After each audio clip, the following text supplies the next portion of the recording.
Welcome to the How to Be Awesome at Your Job podcast, the show where brilliant professionals share how to sharpen the universal skills required to flourish at work. Enjoy more career fun, wins, meaning, and money with your host, Pete Makaitis.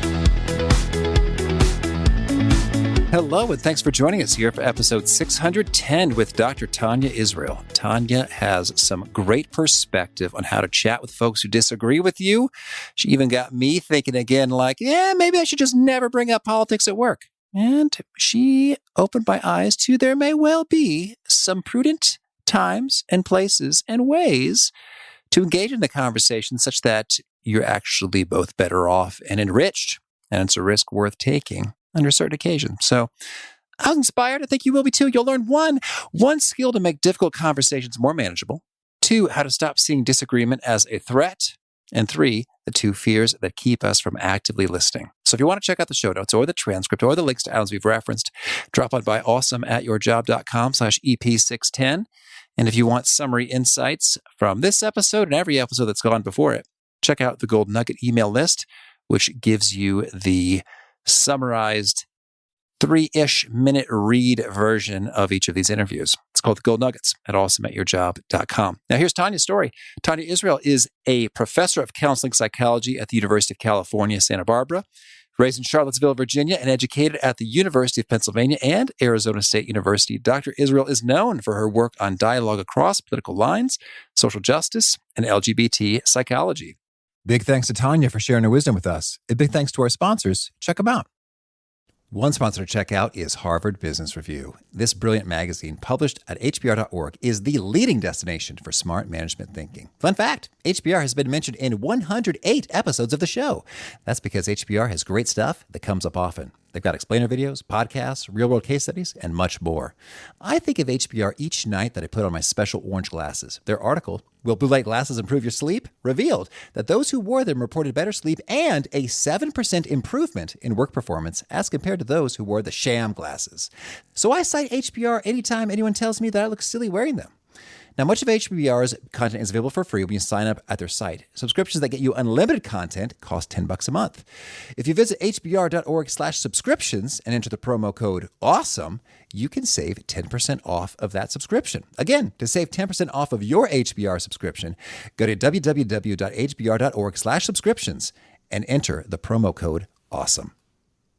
And big thanks to our sponsor, Acorns. Acorns makes it easy to start automatically saving and investing for your future. You don't need a lot of money or expertise to invest with Acorns. In fact, you can get started with just your spare change. Acorns recommends an expert-built portfolio that fits you and your money goals, then automatically invests your money for you. NerdWallet.com, whom I love on these sorts of matters, gives Acorns a whopping 4.7 stars and says, quote, if you want to make the most of your spare change, there's no better place to do that than Acorns. Head to acorns.com/awesome or download the Acorns app to start saving and investing for your future today. And we got a legal disclaimer here. It may not be representative of all clients. Tier 1 compensation provided. Compensation provides an incentive to positively promote Acorns. View important disclosures at acorns.com/awesome. Investing involves risk, including the loss of principal. Please consider your objectives, risk tolerance, and Acorns' fees before investing. Acorns Advisors LLC, Acorns, is an SEC-registered investment advisor. Brokerage services are provided to clients of Acorns by Acorns Securities LLC, member FINRA/SIPC. For more information, visit acorns.com. Now, here's Tania. Tania, thanks so much for joining us here on the How to Be Awesome at Your Job podcast. Thanks. I'm delighted to be here.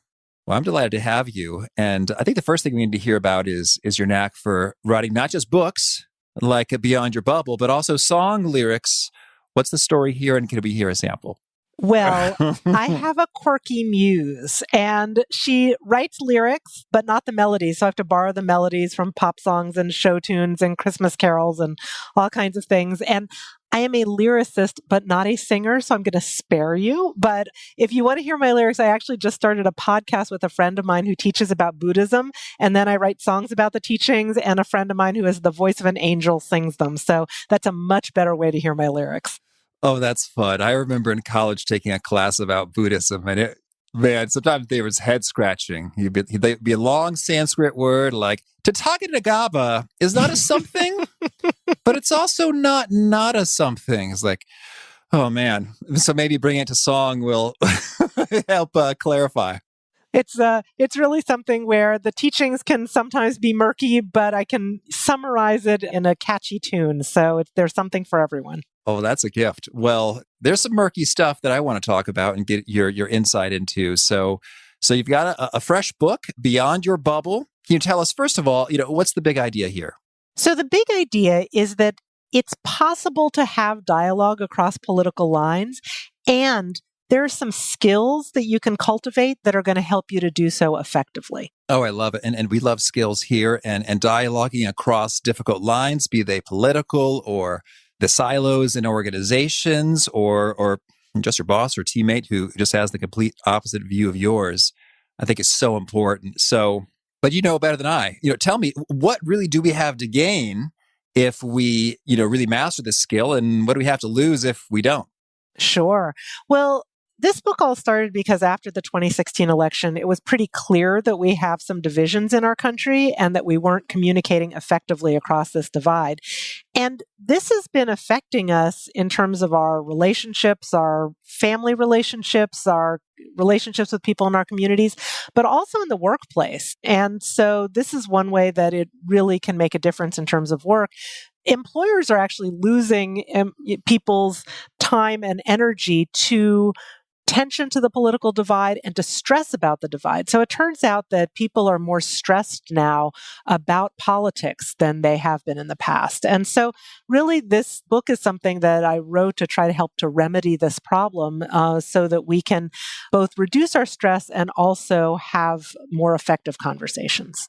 Well, that sounds great. And I'd love to get your take on this. To what extent is the stress, the fear real versus imaginary? My perception is that it's kind of real. I saw some startling stats about, I forgot who did it, like the percentage of folks who don't feel comfortable voicing their views, which I think was the majority politically, as well as the percentage of folks who said they might fire someone if they donated to the other side, which I found alarming. It almost made me think, well, maybe the smart professional choice is to not talk about it. What do you think? Well, I think it is some real and it is some overblown in our minds. So there's evidence that the country is more polarized politically than ever in recent history. And there's also a lot of evidence that our perceptions of people on what we would consider the other side are distorted. So we see that divide as being larger than it is. So if we're imagining somebody who's, on a different political party than we're imagining the most extreme example of that we've seen arguing on TV, and that they're the spokespeople for that, and they're super angry. And that's not most people. Most people are somewhere in between there, and that they can also be humanized a little bit so that they're not these stereotypes that we have in our minds. Well, no, I think that's dead on when you said distortion. I've got Jonathan Haidt in my ear because I listened to his book, The Righteous Mind, and he said, morality binds and blinds. It binds us into ideological teams that fight each other as though the fate of the world depended on our side winning each battle. And it blinds us to the fact that each team is composed of good people who have something important to say. And that powerfully resonated. So if we are distorted, if we are blind, how do we get undistorted and unblind? Well, I think that there are a number of things that we can do. I think the first is just to be curious about people who have different views than we have. And so if we recognize that we don't necessarily already know everything about them and the way they understand things, then it's going to lead us to want to know more. And I asked people, their motivations before the book, I had actually created a workshop, a 2-hour workshop that was building skills for dialogue. And I would ask people, why are you coming to the workshop? And there were a couple of things that were the primary motivations. One is that, I have somebody in my life who we have different views politically, but I want to keep that person in my life. And so that was a big one. Some people are like, I just don't understand people who have a different view. Some people want to persuade, some people want to find common ground. But, these are sort of the most common things that I heard. That piece of, I just can't understand other people. What I always say is, well, okay, if you have somebody in front of you who could actually help you to understand, wouldn't you want to know? Like, wouldn't you want to try to find out more from them rather than just sort of putting your framework on who you think they are and what you think they believe? Yeah, that's well said, is to not just sort of ascribe things to people. And so then can you sort of show us maybe how that works in action with that curiosity? I mean, like, what do you ask or what do you not ask? Absolutely. Sure. So, like I said, the book focuses on skills, the workshop focuses on skills. So I'll just lay out the skills that seem most important are, first of all, listening. And it's what Stephen Covey calls listening to understand rather than listening to respond. And in my field of psychology, we call it active listening. But it means that when somebody says something, that rather than saying a thing back that's contrary to what they've said, instead we give them space to say it. And then when we do speak up, what we say is we reflect what they've just said to us so that we make sure that we understand and they feel heard. So we sort of summarize back what they've said. So that's the key piece in listening. Also, managing our emotions is important. I mean, just even imagining dialogue across political lines, people get so riled up. In fact, people have been telling me that as they're reading my book, it's just decreasing their stress about the idea of having dialogue with somebody. I know, which I'm delighted to hear that. So that's fantastic. And then, how do we try to take somebody else's perspective and put ourselves in their shoes? And then when we are going to share our views, how do we do that most effectively? So these are really the pieces that I think are important for the puzzle of making things work well. Okay. Well, can we talk about each of those skills? How do we do each of those things well? Yeah, so I was thinking about this in terms of what does this look like? And in the book, I've got a bunch of examples. Like I've got a fictional set of cousins who are having conversations about a lot of different things. But let me just kind of bring an example to you. Right now, certainly, racial justice is in the cultural consciousness. And so this is something that people are really struggling with in terms of how do we have these conversations. And I thought, all right, well, what if you see a friend or a coworker wearing a Black Lives Matter t-shirt? And that's not the perspective you're coming from. So you could see that and you could say, well, I think all lives matter. So that's one way of responding. Or you can say, like, tell me a little bit about what you believe. Like, tell me a little bit about why you decided to wear that t-shirt. And the same is also true the other way, that if somebody's wearing a Black Lives Matter t-shirt and somebody comes up to them and says, well, I think all lives matter, then you can say, well, these are the reasons that I think Black Lives Matter. You can say, oh, tell me why you say that. Like, I'm curious about your perspective and I'd like to hear more. Okay. That sounds simple enough. And so it's not. Well, yeah, I mean, right. Like the words are not complex to formulate. I guess it's just sort of like, well, I guess it's what happens next, where things get really interesting. Mm-hmm. So I think that the first thing is even to have that initial conversation and ask those questions, it's helpful to have a connection with somebody, that relationship with another person, if you already have that, and people often do have that with their neighbors and with their coworkers and with their friends and family members. They've got already some kind of connection. And so if you have a sort of trusting relationship, it's easier to delve into that. One of the challenges right now is that there's so much conflict about politics that it's harder for people to feel trusting. So sometimes you have to lay some groundwork in terms of having some positive interactions with somebody, finding some things that you have in common that maybe don't have to do with the conflictual issues. And that makes it easier to start that conversation. But the other thing that comes up is just the emotional level of it, because the things we're talking about are political, but they're really also very personal, that they get to people's experiences and also their deeply held beliefs. And so that can obviously trigger us in terms of our emotions. So knowing how to manage our emotions, knowing how to breathe deeply when you start to feel yourself getting riled up, to notice when you're feeling flushed and your heart's racing, and to know how to actually reduce that stress can be really important in terms of persisting through a difficult conversation. Yeah, well, tell us, you have your pro tips for how we do just that with the managing of emotions. Absolutely. Well, it turns out that breathing is something that we all do every day. And that is one of the most helpful things if you find yourself getting flushed and heart racing and shallow breathing. Taking some deep breaths can be very helpful to basically what happens when you feel a threat is that your body responds as if that threat is a saber-toothed tiger. And so even if that threat is somebody saying something that you disagree with or that, feels threatening to your beliefs, then your body's going to react in that same way. It's a sympathetic nervous system. And so what we can do to counteract that is we can breathe deeply. We can also do other things physically. We can pay attention to the feeling of the chair under us, of our feet on the ground. You can even touch your own hand to soothe yourself a little bit. And those things can actually help somebody to reduce that stress enough to continue on with the conversation. Okay, well, there's much we want to dig into here. So let's talk about that breathing more deeply.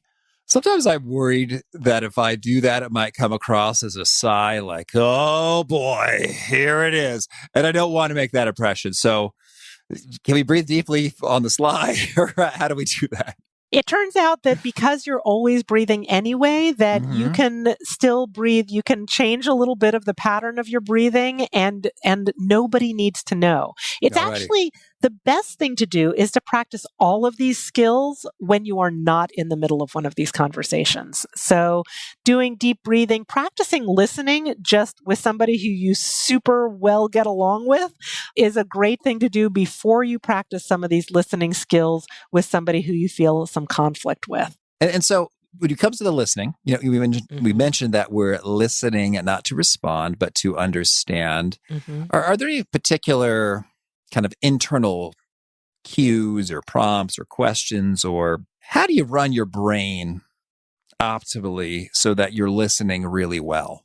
That's a great question. And when I do the workshop, I spend about half of the workshop on listening. And people tell me that one of the things that they get out of the workshop is realizing how hard listening is and sometimes what bad listeners they are, because they notice how difficult it is for them to just stay attentive to what somebody else is saying rather than what they want to say.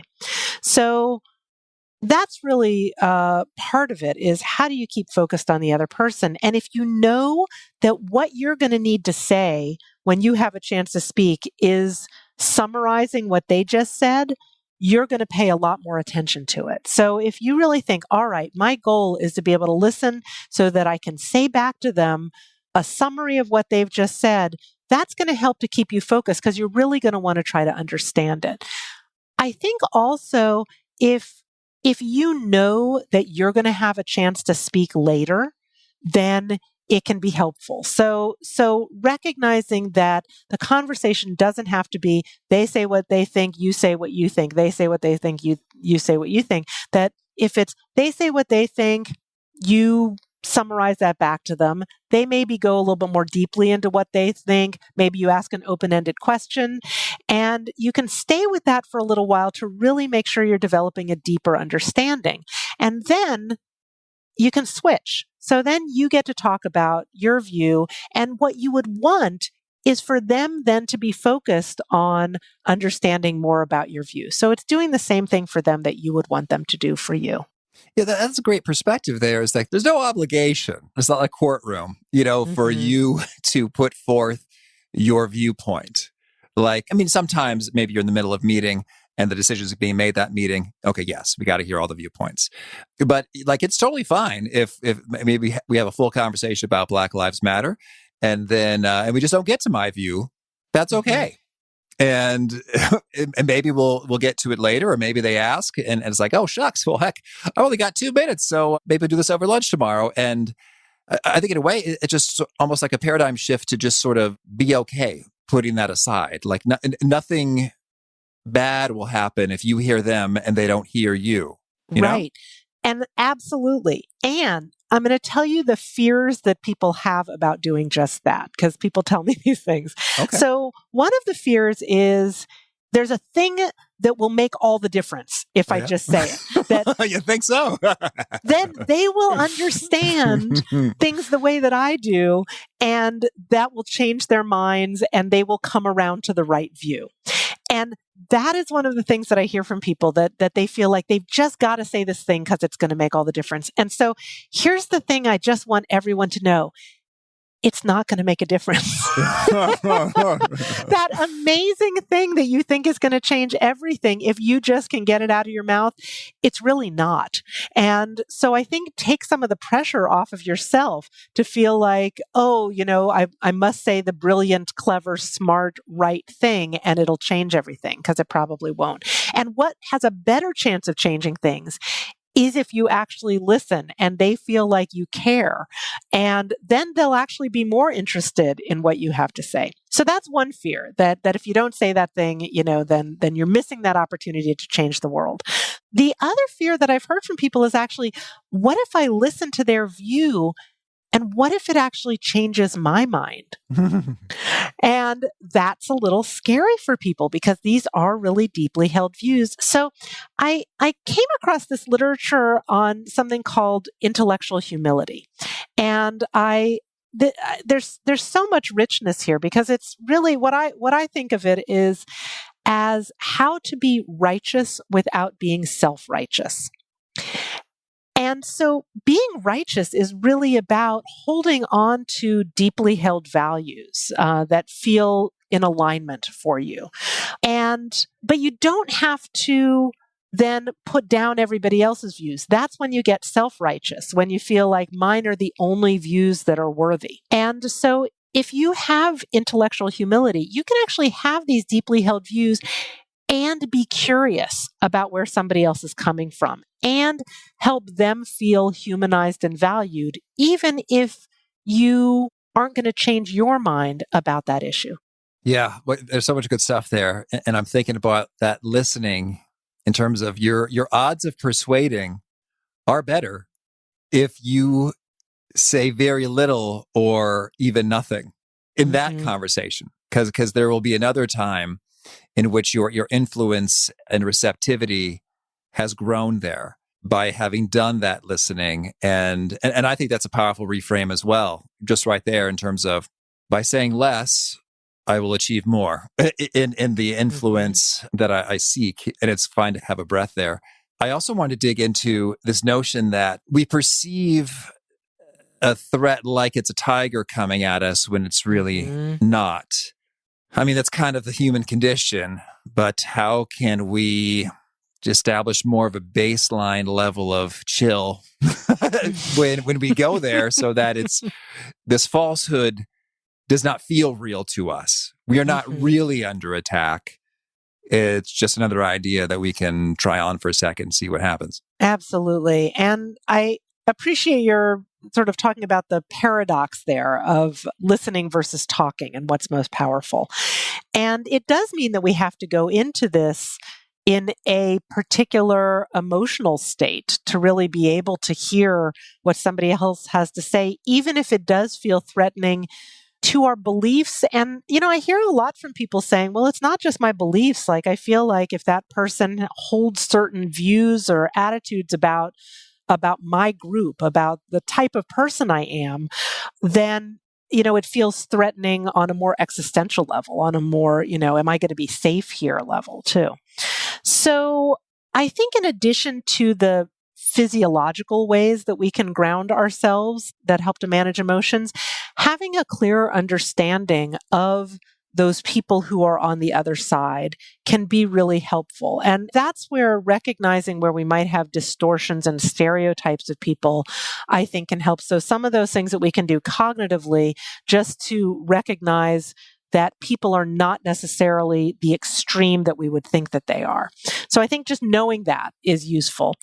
I think the other piece is that the more we listen, the more we know that, the more we really hear somebody, the more we hear their humanity and the complexity of their perspectives, and the harder it is to stereotype them. So I think that knowing some things before we go in, and then really just paying attention to somebody and being curious, can help to make that person less threatening. Well, let's talk about growing the empathy over time then, so you get a better understanding of where they're coming from and how they might, feel that way or conclude those things. Do you have any additional tips on how we can just have the empathy skill be stronger always? So people have a lot of different approaches to building that empathy skill. And a lot of people actually find things in their faith traditions or in the field of psychology. I would say that these are some of the places that people turn to for developing more empathy and more compassion. And so I think if you have a faith tradition that gives some practice for that, then that's helpful. We were talking about Buddhism earlier. If you have a loving kindness meditation that you do, if you're Christian, there are some teachings based on the love thy neighbor kind of perspective. Quakers talk about holding people in the light. There are different kinds of things that people do for that can help them to keep their heart open to other folks. So I think if you already have something, that's a tool. And the thing I would say with that and with any of the skills is that practice is really helpful. So always coming back to that and not necessarily thinking that in the first interaction you're going to have with somebody, you will understand them and feel that empathy completely. Lovely. Well, I also to zoom in, are there any particular phrases or scripts that you just love here? So I'm just wondering if it's sort of tell me more about that, or I'm curious about this, or when did you first believe this? I'm just wondering, are there any things that you found, boy, again and again and again, they tend to open things up and be super helpful? Sure. One of the phrases that I like is, I'd love to hear more about that. Mm-hmm. And just leave that open for somebody. One of the things that we don't always do well is we don't always allow a question to just be out there and then just for us to stop talking, ask the question and then give them space to respond. Because sometimes we'll ask a question like, I'd like to hear more about that. They don't have a set response to that because it's not what we usually do. We don't usually sort of delve in more deeply. So just putting that out there, I'd love to hear more about that, and then stop. And maybe let's maybe back it up even before words start getting exchanged. And so use the example of a Black Lives Matter t-shirt. Mm-hmm. So maybe it's that or a red Make America Great Again hat. It's like a garment or a something. It gives you an indicator what someone thinks about something. Mm-hmm. And you don't care for that viewpoint. What do you recommend doing just like internally before we even start a conversation? Or because I think it's quite possible for, the mind to leap to assumption, prejudice, judgment. It could be harsh and it could be unfair and it can be intense. Mm-hmm. How do you recommend we address that in ourselves if that's there? Oh, that's a great question. I think that it's so important that we start with what's going on internally for us.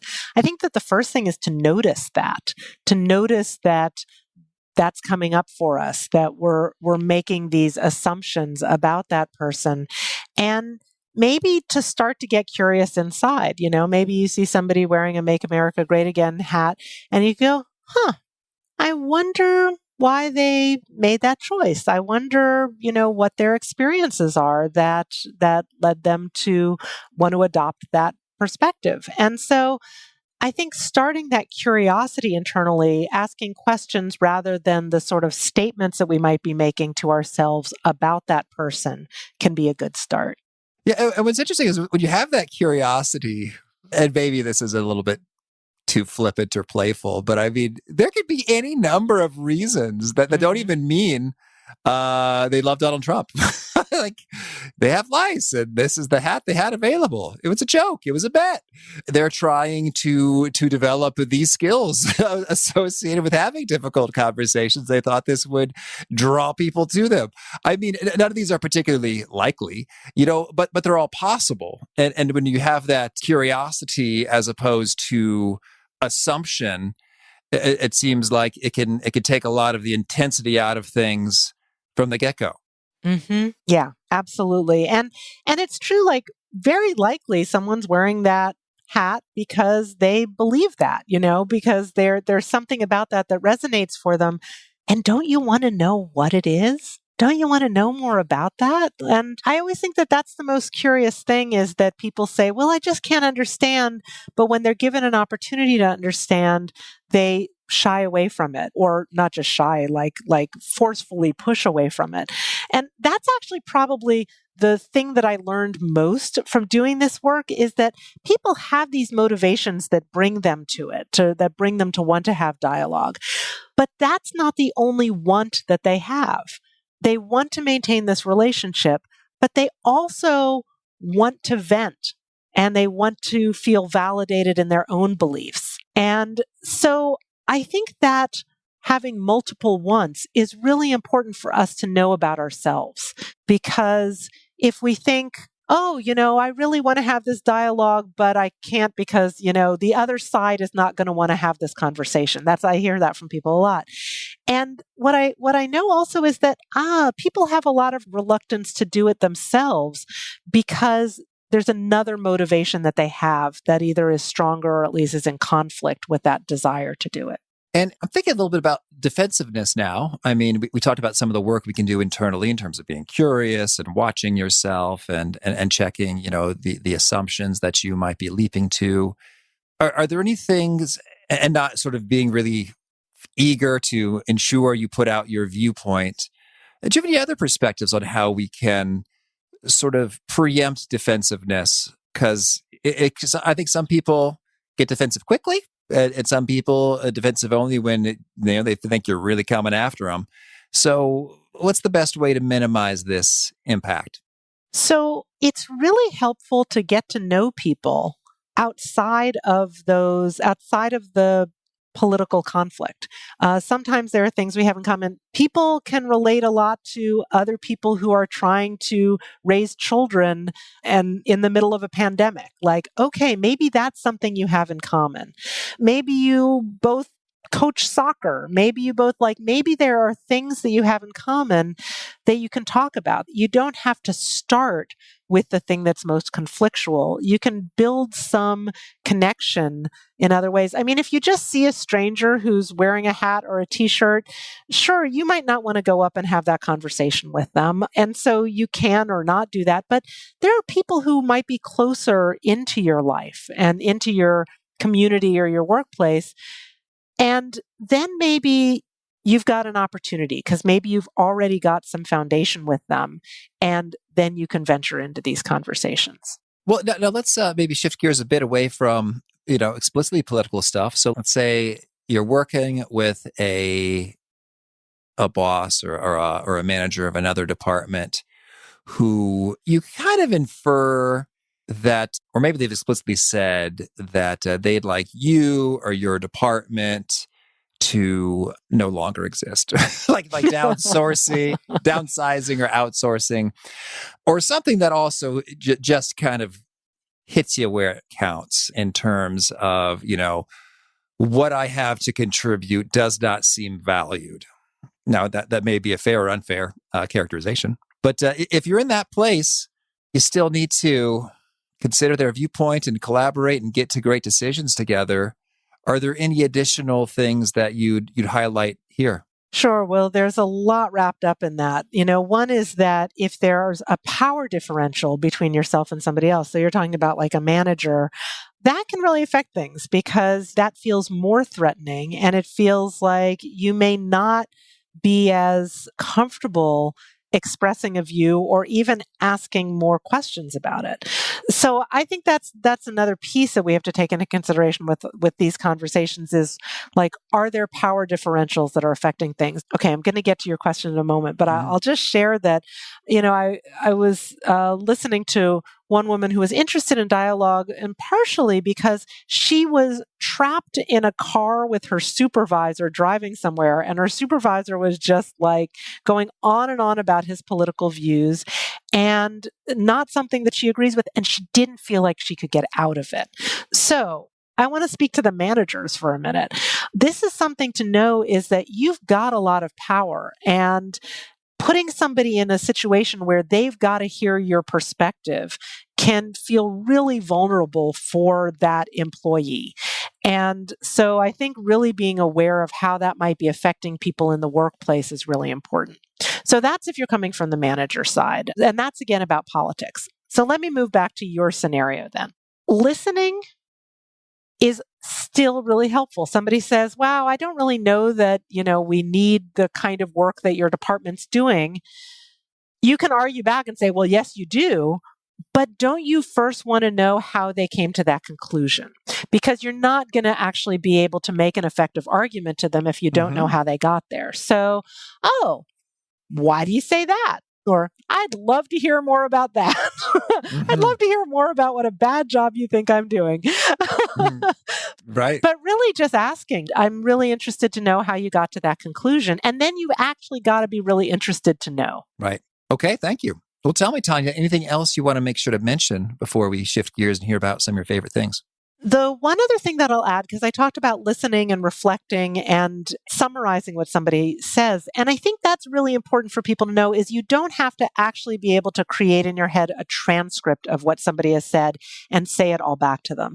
The way I always describe this is what you want to do is you want to nuggetize what they've said. You want to get at the nugget of something really important. And so just know that if you're listening to somebody, that's the key thing is like, what's the nugget of what they're saying that's most meaningful and important to them? All right. Thank you. Now, could you share with us a favorite quote, something you find inspiring? Sure. Lisa Slavid, who's the fabulous cartoonist of Pea Doodles and also did a drawing for my book. I first heard this from her: with relationship comes grace. So in other words, the stronger our bond with somebody, the more forgiving they are when we stumble. Chew on that for a while. Thank you. And how about a favorite study or experiment or bit of research? I find myself referring a lot to the Hidden Tribes study that grouped people in terms of a lot of different factors related to political beliefs. And this actually helps with that, what we were talking about, which is that even though we think most people are at the extremes, they found that most people are in what they call the exhausted majority. Exhausted majority. Yeah, that's good. And how about a favorite book? Memoir is my favorite genre, and I just listened to Chanel Miller reading her own story in Know My Name, and it is absolutely stunning. Oh, thank you. And how about a favorite tool, something you use to be awesome at your job? I love the Pomodoro method, and something that helped me to write the book was doing Pomodoro with colleagues on Zoom. So just like accountability there. Not just accountability, but having company in it. So yeah, that really helped me to stay on track and get the book written. And a favorite habit? I will sometimes record myself talking about something, and then I've been using Temi to digitally transcribe that, and that also helps me with my writing. Oh, cool. And speaking of nuggetizing, do you have a particular resonant nugget that you share that seems to really connect and resonate and get quoted back to you often?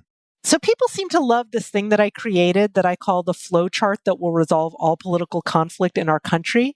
That's quite a claim. Sounds like there's a lot to love there. Yes, it's sort of nuggetizing my book. Okay, where do we find that? You can find that and all my other stuff on TaniaIsrael.com. Oh, cool. And do you have a final challenge or call to action for folks looking to be awesome at their jobs? Be curious about people who are different from you. All right, Tania, this has been fun. I wish you much luck with your book, Beyond Your Bubble, and all your interesting conversations. Thank you so much. It's been great to be here. But, we've heard that theme a few times now about how curiosity makes a world of difference. And it does in terms of you just want to get a sense for, hey, who are you? What makes you tick? And why is this really resonating for you? How does this connect to your story, your values, your beliefs, where you came from? Where did it come from? Like that just changes the whole thing from being super high stakes, like, oh boy, it's all on the line, don't screw up, to, this should be kind of interesting. Let's get to the bottom of things here. So we've heard that from a few folks. Good lesson to key in on. That curiosity changes everything. Again, the show notes, the transcript, the links to as we've referenced are at awesomeatyourjob.com/EP610. If you haven't already, I recommend you push subscribe. You'll catch our next guest. It is Michael Sullivan, and he's got some great perspectives on how to become a 10x talent and deliver exponential value. Hope to catch you there. Peace. Thanks for listening. To get the most out of the show, we recommend 2 key things. First, check out the extra resources at awesomeatyourjob.com. You can find this episode's transcript and links, as well as the perfect episode for your situation. You can search the full text transcripts of hundreds of episodes or explore episodes tagged by topic and competency covered. Second, subscribe to the podcast and get future episodes automatically. You can subscribe by telling Siri and several other smartphones and speakers, subscribe to the How to Be Awesome at Your Job podcast, or by tapping subscribe in your podcast player of choice. If you'd like some extra help figuring out podcasts and how subscriptions work, visit awesomeatyourjob.com/subscribe for guidance. Hope to catch you on the next episode of How to Be Awesome at Your Job.